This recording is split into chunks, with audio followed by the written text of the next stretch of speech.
This episode is brought to you by HP Plus. In a world full of smart devices, isn't it about time your printer got smart too? Now printing is smart with HP Plus, and the HP Smart app is how it all happens. You can print from your phone with just a tap, no matter where you are, even from your garage/home office/yoga studio. Huh, that is smart. HP Plus. Learn more about smart printing at hp.com/smart.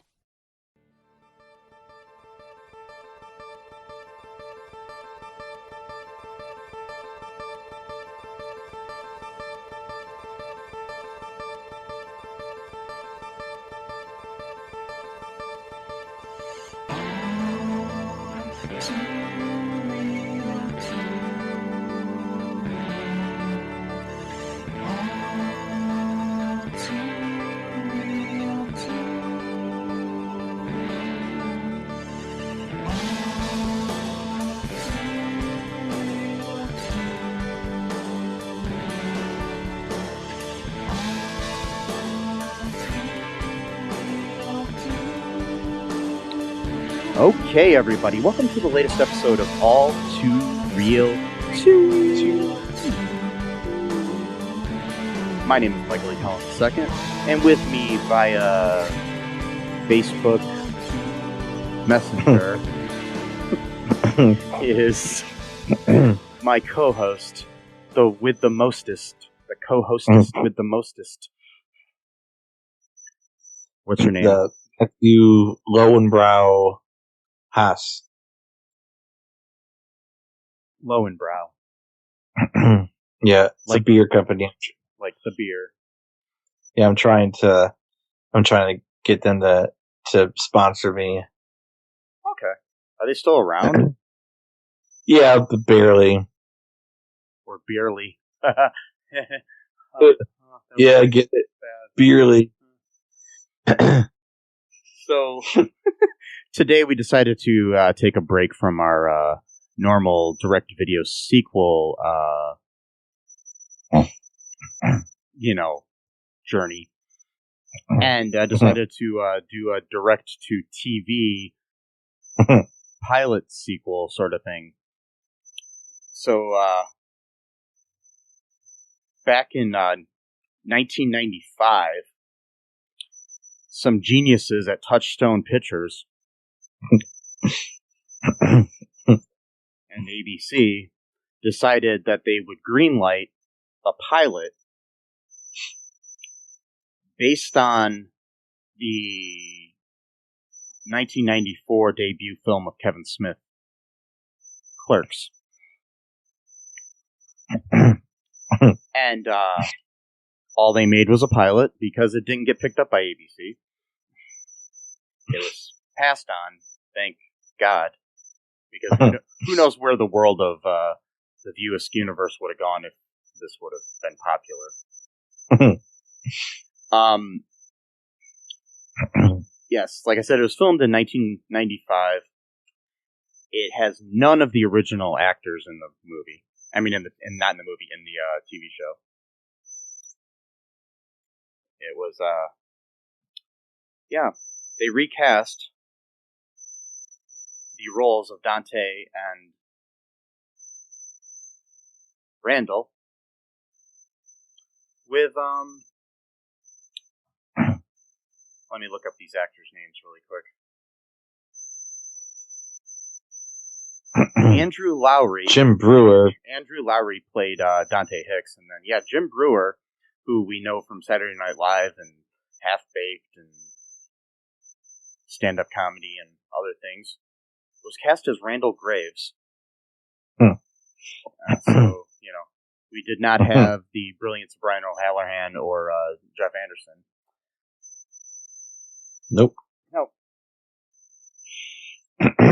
Nope. And instead, Jim Breuer acting at maybe 10% of his potential, which just made it fall flat and weird. And no offense to any of the actors involved in this project, they were just looking for a paycheck, Yeah. You can't blame them.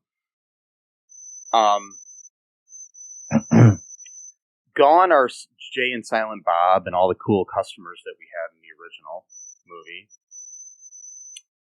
replaced with a ice cream guy named Todd, played by Rick Gomez. We also had a guy named Ray instead of Jay from Silent Bob, played by Bodhi Elfman, a.k.a. husband to Dharma, and Jenna Elfman, and I believe brother to Danny Elfman. So, the film composer.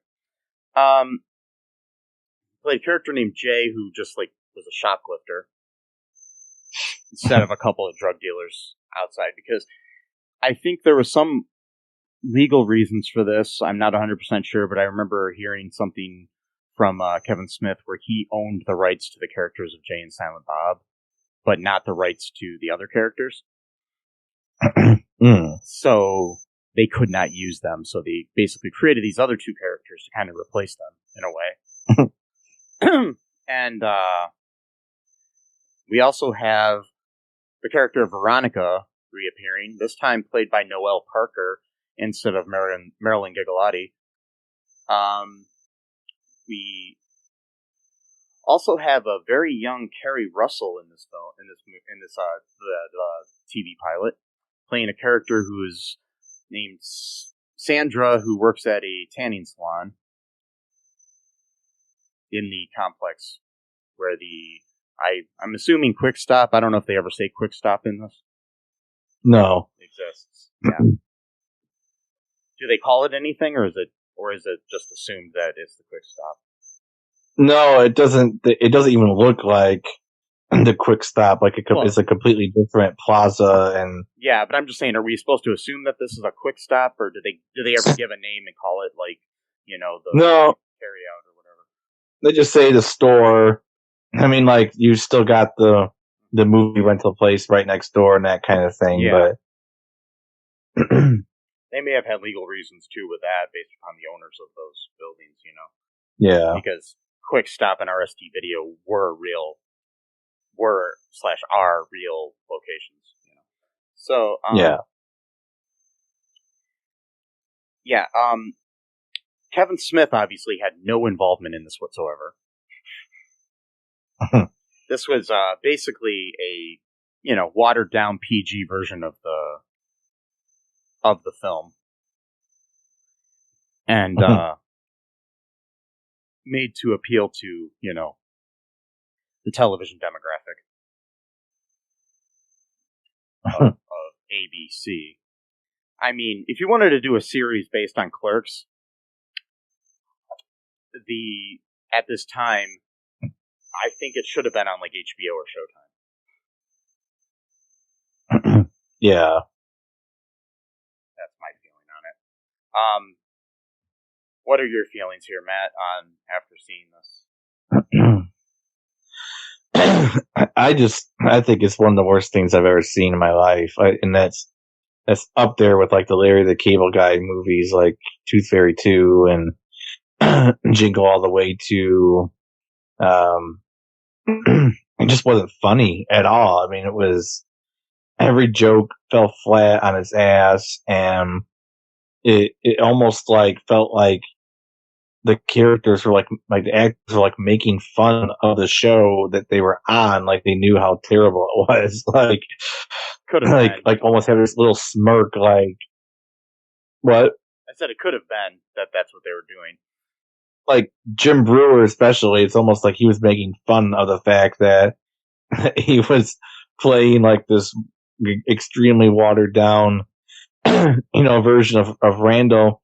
And that's interesting because 1995, okay, because I just recently watched the documentary about the Dana Carvey show, and this seems to be a year where ABC just made a lot of weird mistakes about what they thought a show either would be, in the case of Dana Carvey's show, where they thought it's oh, he's just gonna do Church Lady and it's gonna be great for us type of thing, and instead they get this really weird sketch comedy show that's decades ahead of its time. But then on the flip side with Clerks, they're okay, well, we know what the real Clerks is, but we're gonna just completely make our own shitty version of it. Like, yeah, it's but luckily, at least this didn't air. right? Yeah, didn't even make it. Yeah, I mean the pilot resurfaced probably about 5 or 6 years ago online. I will link it in the show notes too. So if you want to watch it and before you listen to our review, the rest of our review, or if you just want to watch it anyways. I mean, I warn you, it's pretty bad. Yeah. Do you want to take a quick break here, Matt, and then we'll come back and talk more about it, like some trivia and some other things? Sure. Yeah, be right back, folks.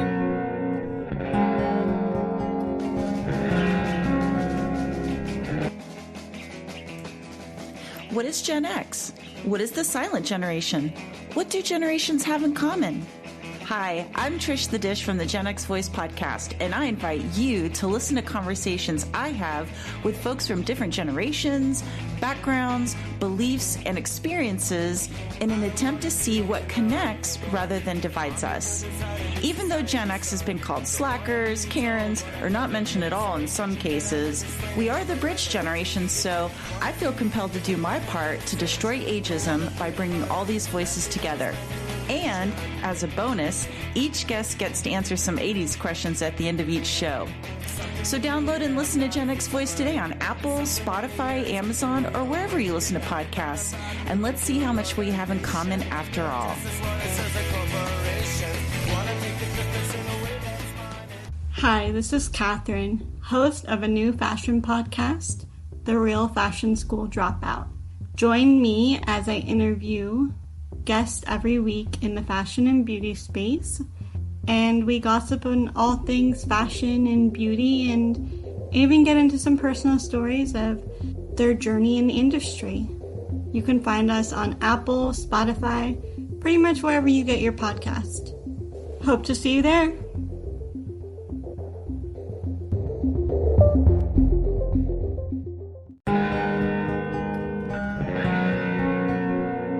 And we are back, folks.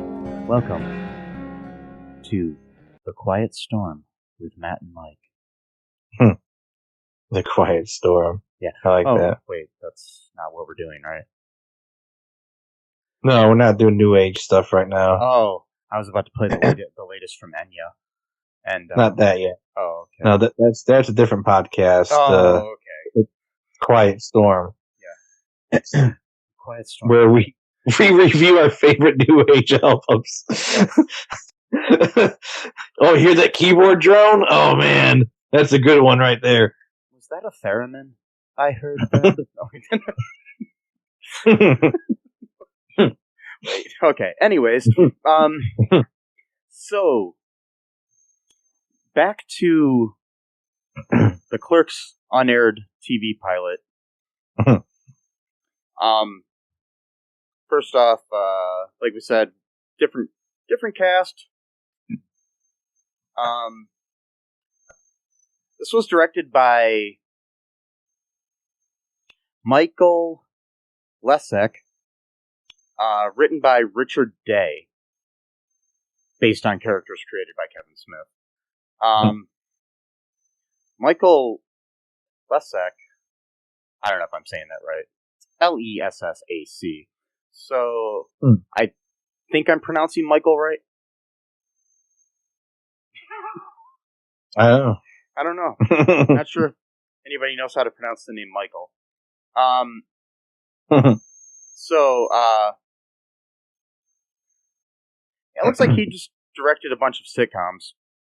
So, like the Tony Danza Show, Everybody Loves Raymond, George and Leo, The Naked Truth, Grace Under Fire, Drew Carey Show, Jackie Thomas Show, Newhart, and on and on and on. Taxi.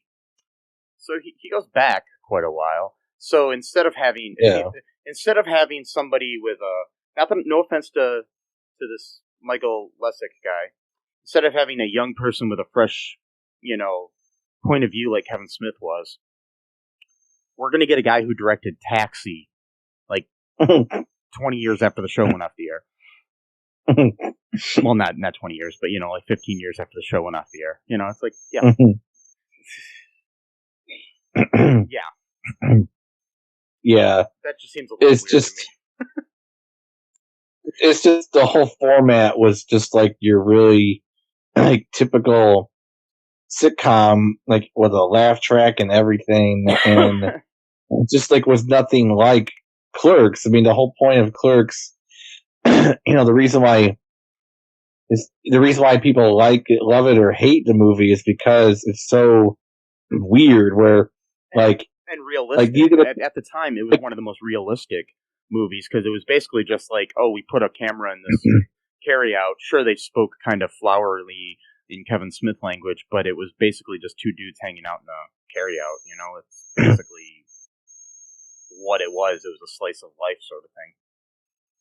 Yeah, like real conversations that like you would have, if you spent like an entire day with someone. You just start having really stupid conversations like about Star Wars and stuff like that. Not licking an ice cream cone and going, "Let the goddess speak." Laugh track. No one talks like that ever. So yeah. Unless you're living in the TV show, which then that's its own type can of worms right there. Or like I'm melting or whatever the fuck was going on. And I've read a couple of reviews where they say that this looks like it was an episode of Saved by the Bell. It might as well have been as corny. I mean, yeah.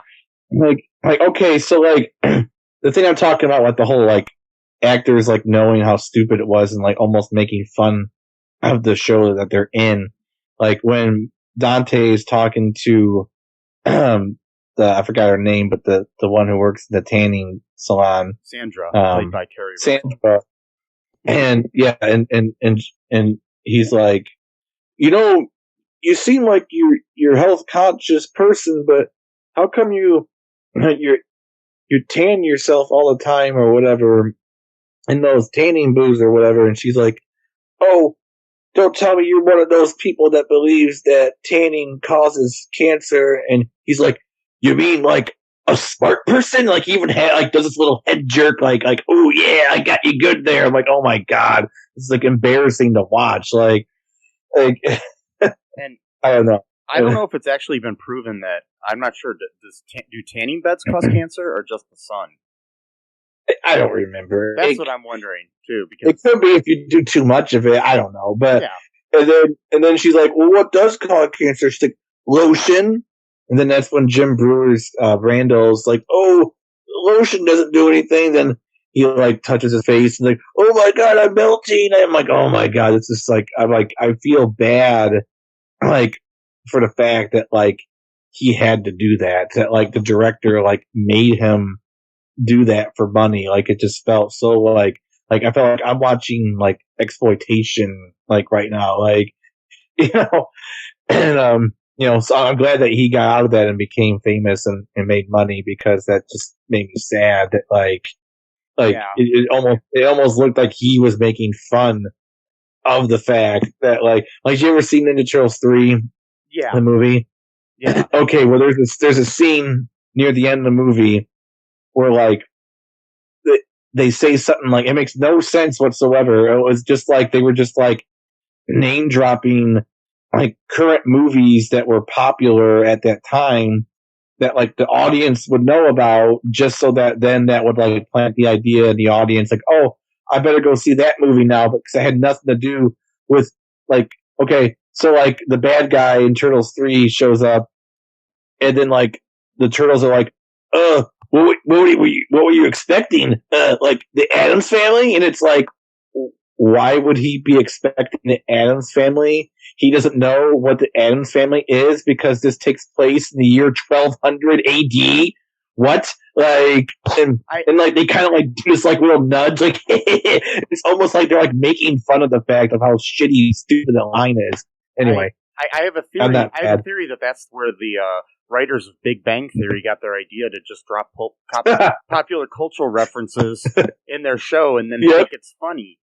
It's like da da da da da, Thundercats, da da da da da, Transformers, ha ha ha, that's funny. Right. No, it's not. It's like why is it you're just mentioning books. Like, I mean, it's like me, like, Ford Taurus, Dodge Neon. Oh, he got him good. Why? He's naming cars. Like, what? Rick, you don't get it. Funny. Rick Ocasek. Oh wait, we're not naming those cars. Oh wait, sorry. Yeah, maybe they did get the idea from that. Anyway, I'm kind of going off here, but just that's what it kind of reminded me of. Like, like they were just making fun of the fact that they had to do this for money. It was so terrible. Not only that, the plot. Okay, so Clerks 1 and Clerks 2. You know, it's very low stakes, but like they take it so serious, and it leads to like a whole like terrible problem, and that's what makes it funny. In this, it's like, oh, Dante has to serve a customer that he went to high school with, and the guy's gonna be a rich lawyer now, and he feels inadequate because he works at the Quick Stop, which is really funny because I'm not saying, not giving this show any props at all, but there was a similar character played by Jason Lee in Clerks 2, the movie. Yes. So that's just kind of weird. There was a similar like subplot there about how he felt inadequate. Dante felt inadequate. The same thing too. I mean, but it also was basically kind of the Rick Darris sort of character too, where you feel inadequate because in the movie Clerks, the original, like, Rick Darris comes in and he can, he works out at the gym, and he can lift stuff and everything. Ernie O'Donnell's character. And if you have not heard our interview with Ernie O'Donnell, please look that up in the news, not the news feed, but in the podcast platform you're listening to right now. It's a great interview with Ernie O'Donnell. Hopefully, we're going to have him on again soon sometime. But I think it was kind of like trying to be like that type of character, instead of it's just something to make. I know what they were going for, but it's just really just kind of weird. I'm wondering what else the writer of this, Richard Day, what else he's written. Let's see really quick. He was a younger guy then, it looks like, too. So, but he was a producer on Arrested Development. He was a producer on he was a producer on Mad About You. Producer on the Larry Sanders Show. So some good things here. Yeah. Let's see what he's written though. He wrote like 5 episodes of Arrested Development. Seeing if anything else. Wrote an episode of Spin City, Larry Sanders Show, a bunch of Mad About You. A bunch of the Ellen TV series that she did, the Ellen DeGeneres thing. Wrote an episode of Dinosaurs. We recently talked to Stuart Pankin from that. So this guy's actually seems like a decent writer. So yeah, but yeah, this episode was just so formulaic. I mean, I almost recommend people watching it just to kind of get an idea of how a sitcom is so blandly written back in the 90s. Because a lot of sitcoms were blandly written like this. Yeah. Because they just were. A lot of times sitcoms are something that you come home at the end of the day, you don't want to think too much after your long day at work or whatever. And I think that's what a lot of people were going for back in, especially in the 80s and 90s, where it's just like, come home from the factory or the Walmart or whatever, and you just want to relax and not think. So you don't want something too complicated or too dense for you to watch.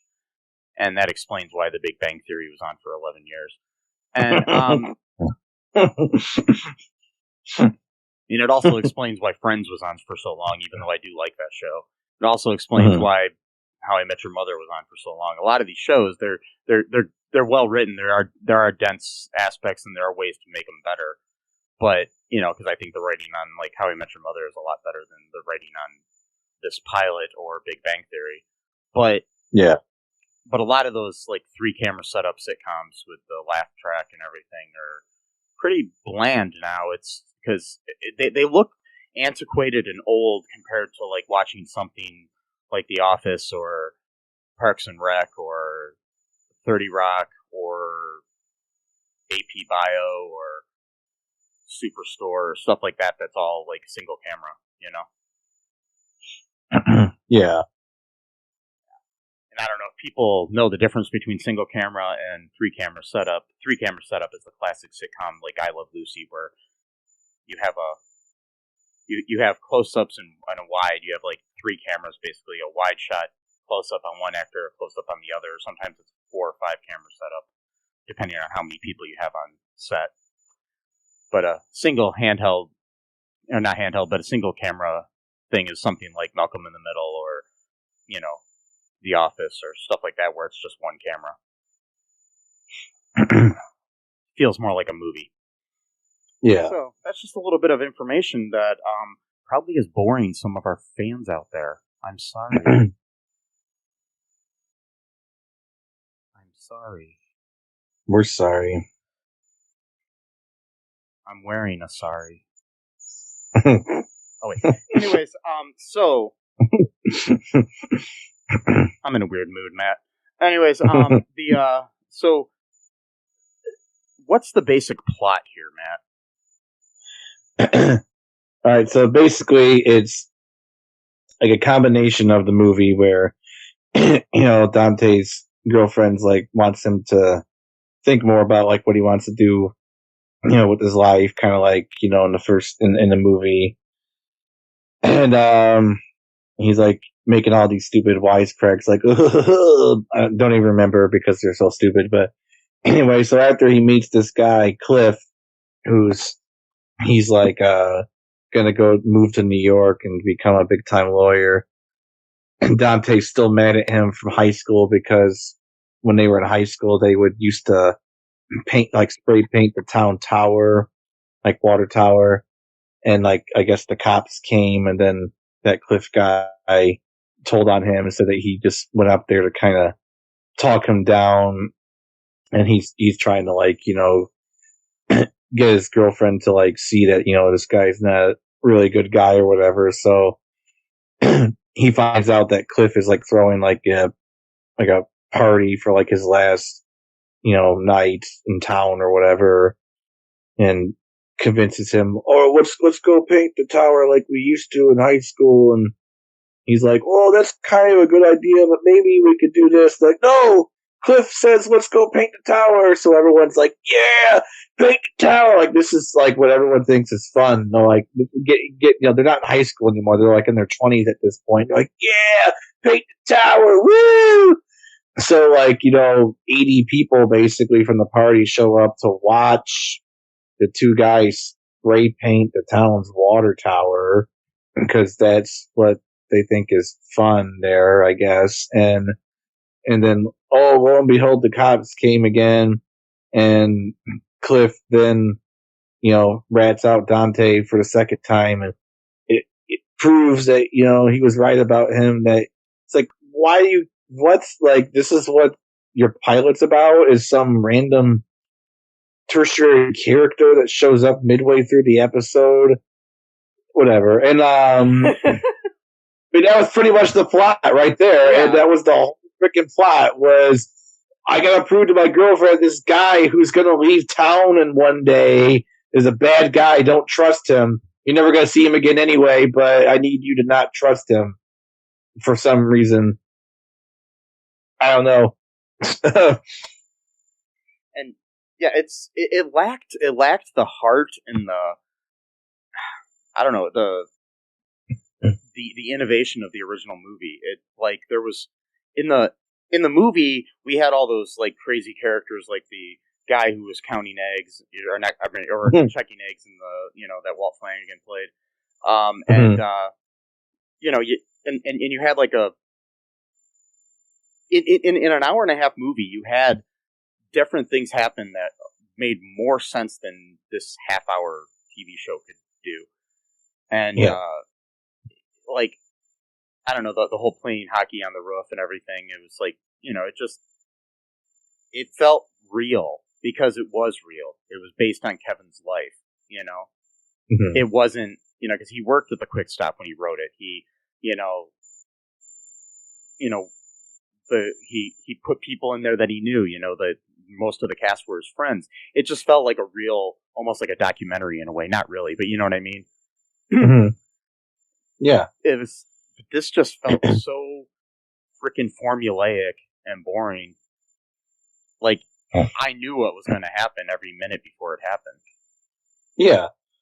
It's just bizarre that they even thought to do. I mean, I understand some things, like watering down something a little bit, but like it's almost like you're taking like a straight up like pornographic film, and then you're gonna make a TV show version of it, and it's like it's like complete. I mean, I'm not comparing Clerks to porn, but I'm just saying I know what you mean because yeah. Clerks had to fight to get an R rating. It was going to be an NC-17 rated movie. Yeah. Because of the language. And, I mean, it had more F words in it per minute than, like, any other movie at that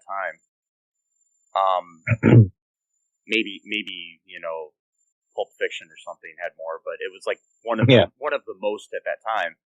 And, to take that, not that I'm saying that you have to have bad words for something to feel real, because, I mean, I've felt realness in something as stupid as Dawson's Creek, but, it's just, there's it didn't feel authentic. That's the thing, and the main problem that they had is that they did not have Kevin Smith involved in it. Yeah. I mean, he did do a animated series later based on Clerks, which didn't last a whole season, and they burned off the episodes on like Comedy Central or something later. But it was actually funny. Yeah, and you had the original actors doing the voices. So but it didn't take itself to the point so seriously where it was like definitely in the same universe as the movie, and you knew that, and they didn't want you to think otherwise. Jay and Silent Bob they knew they were a cartoon, basically. Yeah.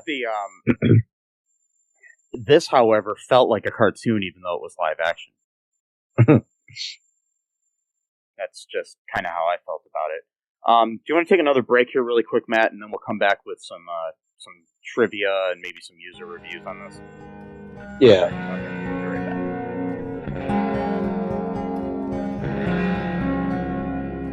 Need a new podcast to listen to? Well, why not check out the Super Podcast from the Super Network at supermarcy.com, where we discuss films and pop culture, and we do monthly fan-voted commentaries. We are available on all major podcasting platforms. Okay, and we are back.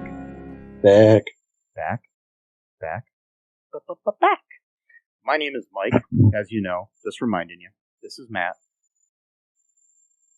How are you, Matt? Mm-hmm. Mike and David Icke. Whoa. Nope. No lizard people here.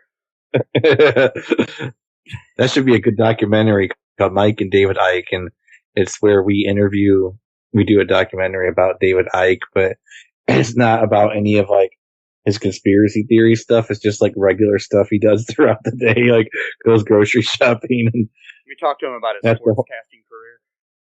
Yeah, that's the whole documentary. It's like there's not one mention of any of his books. Or we just ask him. So when you make a salad, what kind of dressing do you like? Do you use dressing, or do you Yeah. Do you like cheese? Fresh take. Do you like cheese on hamburgers, or do you like the Beatles or the Stones? Do you like? Yeah. Are you more of an NSYNC guy or a Backstreet Boy guy? Come on. Oh, well, surprising fact, though, he likes 98 degrees. Anyways, no reason why. Yeah. So, okay, here's some trivia of the little bit of trivia we have for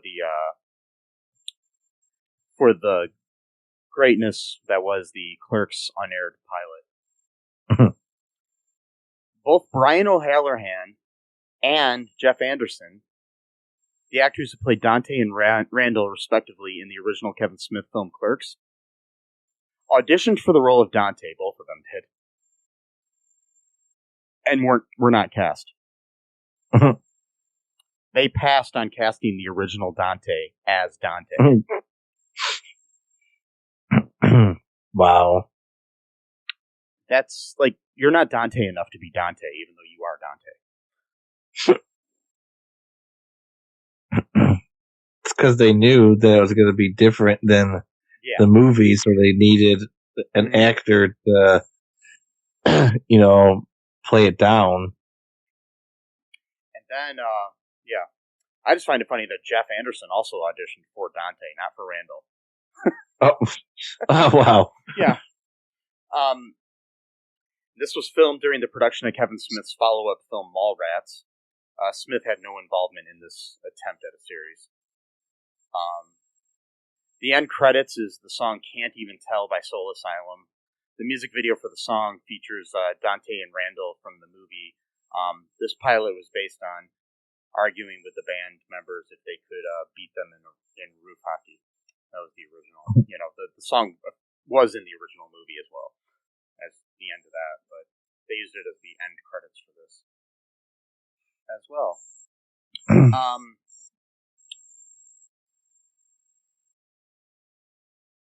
So here is the one of the reviews from the culled from the annals of the Internet Movie database, whatever you want to call it. Is it data or data? I don't know, really. I do believe that everybody says data, even though it should be data. But they say data because of Star Trek The Next Generation. Probably, yeah. That's my theory. Have to look into that someday. Or just live my life and not care. Anyways, okay, here's a 5 out of 10 from really? Yeah. This is from somebody named Champ 2000. Well, it was a very cheap set. Saved by the Bell type sets. That's what Brian O'Halloran said. I guess at one time, and it was horrible. They ditched Jay and Bob, added other recurring clerks like the Ice Cream Man, and then took everything good out of Clerks and added in plots that involved like people in the store talking about their lives and horrible lines like that. It was awful, and if you're lucky, you can find the 3 minutes of footage running around the net somewhere. Now the whole thing is, by the way, this was written in 2006. Well, quote unquote, lucky isn't really the right word. But yeah, after Miramax sold the rights to WB then sold them out again for a sitcom. The sitcom was made into a pilot that Brian, Jeff, and Marilyn tried out for, got rejected. Horrible, horrible stuff. Okay. Yeah. So, why did they give it a 5 out of 10 then? I have no clue.